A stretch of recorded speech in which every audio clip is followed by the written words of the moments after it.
इंसान को सबसे ज्यादा डर भूत प्रेत से नहीं लगता, डर उस पल से लगता है जब अपने ही अपने न लगे। रात का समय था, अंधेरा इतना गहरा कि जैसे चाँद भी डर कर बादलों के पीछे छुप गया हो। एक पुरानी कोठी के कमरे में आरिफ खिड़की के पास खड़ा था। उसकी आंखें खुली हुई थीं, लेकिन चेहरे पर थकान और बेचैनी साफ झलक रही थी। उसके सामने बिस्तर पर उसकी छोटी बहन हिना सो रही थी। हिना बस 12 साल की थी, मासूम चेहरा, भोली सी मुस्कान। लेकिन पिछले कुछ महीनों से वह बिल्कुल बदल गई थी। कभी रात में आंखें खोलकर सीधे छत को घूरती रहती, कभी अकेली अंधेरे में बातें करती, और कभी उसके होंठों से ऐसी भाषा निकलती जो किसी ने कभी सुनी भी न हो। आरिफ ने अपनी माँ से कहा था, अम्मी, हिना के साथ कुछ गलत हो रहा है, ये सामान्य नहीं है। लेकिन माँ हमेशा हंसकर टाल देती, बच्ची है आरिफ, सपने देख लेती होगी। तू ज्यादा सोचता है। आरिफ के दिल में शक गहराता गया। उसे लगता था कि हिना पर किसी जिन का साया है। एक रात आरिफ ने देखा, हिना ने अचानक अपनी आंखें खोलीं और सीधे उसकी तरफ देखा। उसकी आंखें लाल हो रही थीं और उसने एक ऐसी आवाज में कहा जो हिना की नहीं थी, आरिफ, तू मुझे क्यों देख रहा है? क्या तू सच में समझता है कि मैं तेरी बहन हूं? आरिफ का खून जम गया। उसने चीखने की कोशिश की लेकिन गला सूख गया। अगली सुबह हिना वैसी ही मासूम बच्ची थी जैसे कुछ हुआ ही न हो। माँ ने फिर कहा, बेटा, तूने सपना देखा होगा। लेकिन आरिफ के भीतर की आवाज कह रही थी, नहीं, ये सिर्फ सपना नहीं था। उस दिन के बाद घर का माहौल बदल गया। दरवाजे अपने आप बंद होने लगे, रात को बर्तन गिरते, खिड़कियां अपने आप खुल जाते, और सबसे बुरा, आरिफ को लगने लगा कि सिर्फ वही इन सब चीजों को देख पा रहा है। जब भी वह माँ को बताता, माँ उस पर गुस्सा करती, बस कर आरिफ, अपनी बहन पर ऐसे इल्जाम मत लगा। धीरे धीरे आरिफ सोचने लगा, क्या मैं पागल हो रहा हूँ, या सच में मेरी बहन अब वही नहीं रही जो पहले थी? शामशाद महल के एक कोने में आयशा खुद को बिस्तर से बांध कर बैठी थी। उसकी सांसें तेज थीं, आंखों में कभी कभी लाल रोशनी चमक जाती थी। समीर उसके सामने खड़ा था। आयशा, मैं तुम्हें छोड़कर नहीं जाऊंगा, चाहे तुम पर जिन का साया हो या मौत का। आयशा हंसी, लेकिन वह हंसी उसकी अपनी नहीं थी। एक भारी पुरुष जैसी आवाजें निकली, समीर, तुझे लगता है तू इसे बचा लेगा? ये खून मेरा है और ये लड़की अब मेरी है। आयशा का शरीर कांप उठा, लेकिन उसकी आंखों के कोने से आंसू बह निकले। उसके भीतर का हिस्सा बेचारी तरह छिपकर मदद मांग रहा था। रात के 12 बज चुके थे। हवा में एक अजीब सी गंध और खामोशी छाई थी।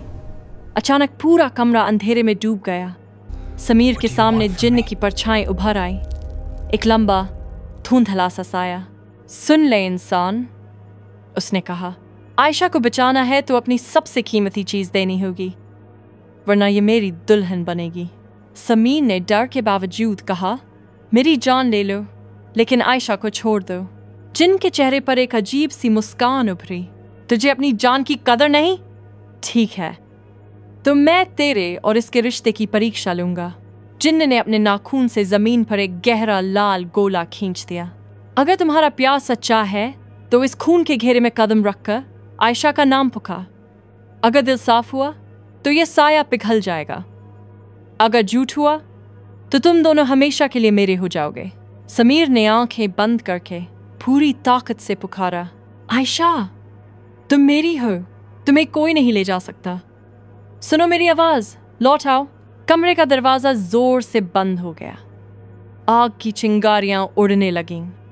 आयशा चीखने लगी, जैसे उसके भीतर 2 रूहों का युद्ध चल रहा हो। अचानक आयशा जमीन पर गिर गई। उसके शरीर से धुंध निकलकर एक कोने में खड़ी हो गई। जिन्न का असली रूप, काला अंधेरा, लाल आंखें और आवाज ऐसी मानो खब्र से निकली हो। ये मुमकिन नहीं, जिन्न गर्जा, इंसान का प्यार इतना ताकतवर? समीर ने आयशा का हाथ पकड़कर कहा, मोहब्बत खून से भी गहरी होती है और हमारा रिश्ता एक दूसरे के लिए कुर्बानी का है। धीरे धीरे आयशा की आंखें अपने असली रंग में लौट आईं। उसकी सांसें संभल गईं। लेकिन जिन्न की परछाई अभी पूरी तरह गायब नहीं हुई थी। जिन्न चीख कर कहा, तुमने पहला इम्तिहान पार कर लिया है, लेकिन प्यार सिर्फ एक कसम से नहीं बचता। अगले चांद की रात तुम दोनों को मेरी दुनिया में आना होगा। वहां तुम्हें फैसला करना होगा, या तो तुम दोनों एक दूसरे को कत्ल करोगे या फिर हमेशा के लिए मेरी दुनिया में फंस जाओगे। महल की दीवारें हिलने लगीं। आयशा और समीर एक दूसरे को देखते रहे। उनके दिल में मोहब्बत थी, लेकिन सामने खौफनाक सफ़र खड़ा था। अगले चांद की रात आ गई। शामशाद महल के भीतर हवा थम सी गई, मानो समय रुक गया हो। अचानक दीवार में एक बड़ा दरवाज़ा खुल गया। काली धुएं सी बनी हुई, जिस पर खून के निशान चमक रहे थे। जिनकी आवाज़ गूंजी, स्वागत है मेरे जहां में। आओ इंसानों के प्यार को देखते हैं, कितना गहरा है। समीर ने आयशा का हाथ कसकर थाम लिया। आयशा का दिल तेजी से धड़क रहा था, पर उसने आंखें बंद कर लीं और बस यही सोचा, मैं अकेली नहीं हूं, समीर मेरे साथ है। दरवाज़ा पार करते ही दोनों एक अजीब जगह में पहुंच गए। आसमान लहू सा लाल था, जमीन जलती हुई रेत सी दिख रही थी। दूर तक केवल खोखले पेड़ थे, जिन पर उल्टा लटकते अजीब से चेहरे चमक रहे थे। हवा में चीखों की आवाज़ गूंज रही थी और चारों ओर जिन्नों की परछाइयां मंडरा रही थीं। उनकी आंखें आग की तरह लाल थीं और उनकी मैंट ड्रॉन्ड, मुस्कान इंसानों के खून की प्यास दिखा रही थी। आयशा ने समीर का हाथ और कसकर पकड़ लिया। समीर, ये जगह ये इंसानों के लिए नहीं है। समीर ने धीमे स्वर में कहा, मैं ये सब बर्दाश्त कर लूंगा, बस तुम मेरे साथ रहो। जिन्न का असली रूप सामने आया, एक भूतनी जैसी औरत, लंबी चादर ओढ़े, बालों में सांप जकड़े हुए और चेहरा आधा इंसानी सा आधा धुंधला। मोहब्बत का दावा करते हो तो सुनो मेरा इम्तिहान। उसने अपनी यूगली से एक तालाब बना दिया। तालाब का पानी काला था और उसके अंदर इंसानों के शव तैर रहे थे। इस तालाब में तुमको अपने सबसे करीबी इंसान का नाम पुकारना होगा। अगर तुम्हारे दिल में झूठ हुआ तो यह तालाब तुम्हें निगल जाएगा। समीर ने आंखें बंद करके कहा, मैं सिर्फ आयशा का नाम पुकारूंगा, मेरे दिल में और कोई नहीं। पानी से लाल रोशनी निकली, तालाब हिलने लगा, पर उसने समीर को नहीं निगला। आयशा की बारी आई। उसका दिल कांप रहा था, क्योंकि जिन उसके दिमाग में आवाज़ें फंसा रहा था, समीर तुझे छोड़ देगा, तू अकेली मर जाएगी, मेरा नाम पुकार ले। आयशा रॉय फिर जोर से चीखी, समीर। तालाब गरज कर बंद हो गया, लेकिन जिन की चीख और भी तेज हो गई। जिन हंसा एक डरावनी हंसी। तुम दोनों सच बोल रहे हो, पर क्या तुम्हें पता है तुम्हारी मोहब्बत इतनी आसान नहीं? आयशा, तेरा खून मेरे खानदान से जुड़ा है। तुम्हारी माँ ने मुझे धोखा दिया था और अब तुम मेरी हकीकत हो। आयशा का चेहरा सफ़ेद पड़ गया। उसने थरथराते हुए कहा, ये झूठ है। जिन्न की आंखें और भी लाल चमकने लगीं। झूठ नहीं, तुम्हारी रग रग में मेरा खून है। तुम इंसान नहीं, आदि जिन हो। समीर होश खो बैठा, पर उसने तुरंत आयशा को गले लगा लिया। चाहे कुछ भी हो, चाहे तुम आधी जिन हो या पूरी, तुम मेरी आयशा हो और मैं तुम्हें कभी छोड़ूंगा नहीं। जिन ने उन्हें देखा और जिसने धीरे से कहा, तुम दोनों का रिश्ता सच है, पर सच के साथ शर्त भी है। अगर तुम आयशा के जिन वाले खून को कबूल करते हो तो तुम्हें मेरी ही रूह के खिलाफ लड़ाई लड़नी होगी, वरना आयशा हमेशा के लिए मेरी दुनिया में फंस जाएगी। जिन की दुनिया हिलने लगी, आसमान से आग की बरसात होने लगी। आयशा ने समीर की तरफ देखा। समीर, क्या तुम सच में तैयार हो मेरे साथ इस लड़ाई के लिए? समीर की आंखों में डर नहीं था, सिर्फ मोहब्बत थी। मैं सिर्फ लड़ाई नहीं, मौत तक तुम्हारा साथी हूं। शमशाद महल का अंधेरा अब जिन्न की दुनिया में घुल चुका था। आसमान से आग की बूंदें टपक रही थीं और जमीन लाल लहू जैसी लग रही थी। चारों ओर जिन्नों की परछाइयां चीखते और डरावनी हंसी उड़ाते हुए घूम रही थीं। जिन्न ने दोनों के सामने अपना असली रूप धारण किया। एक दैत्य जैसा शरीर, लाल आग जैसी आंखें और आवाज़ जो कब्र के अंदर से गूंजती थी। इंसान और आधी जिन्न, वो गर्जा। आज तुम दोनों का फैसला होगा, या तो मोहब्बत की कुर्बानी दोगे या हमेशा के लिए मेरी दुनिया में घुल जाओगे। जिन्न ने जमीन पर एक बड़ा खूनी दायरा बना दिया। इस दायरे में एक को अपना खून बहाना होगा।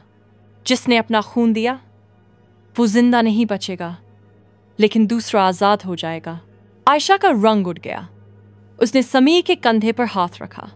मैं अपना खून दूंगी। मेरा असली रिश्ता तुमसे ज्यादा इस लानत से है।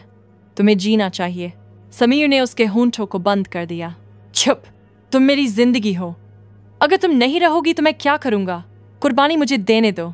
उनके बीच आंसुओं और दर्द का खामोश पल था, लेकिन जिन्न के साये चीखने लगे, फैसला करो वरना दोनों मरोगे। समीर ने छुरी उठाई और अपनी हथेली काट दी। खून जमीन पर टपकने लगा।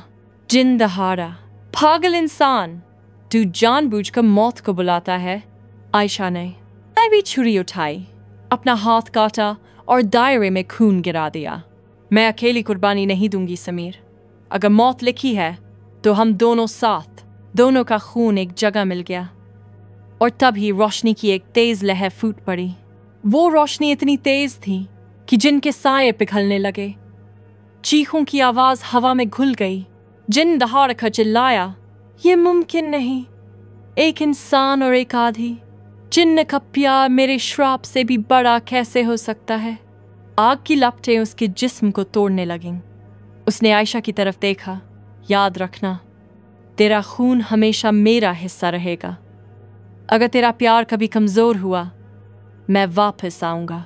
एक जोर की चीख के साथ जिन्न हवा में घूमकर राख बन गया। सब खामोश हो गया। आसमान लाल से नीला हुआ। जिन्न की दुनिया का दरवाजा बंद हो गया और आयशा और समीर वापस शमशाद महल में गिर पड़े। सुबह का सूरज पहली बार महल पर छा गया। आयशा ने आंखें खोलीं। उसके चेहरे पर आंसू और मुस्कान दोनों थे। समीर, हम जीत गए। समीर ने उसका हाथ थामा और धीरे से कहा, हमारी मोहब्बत जीत गई।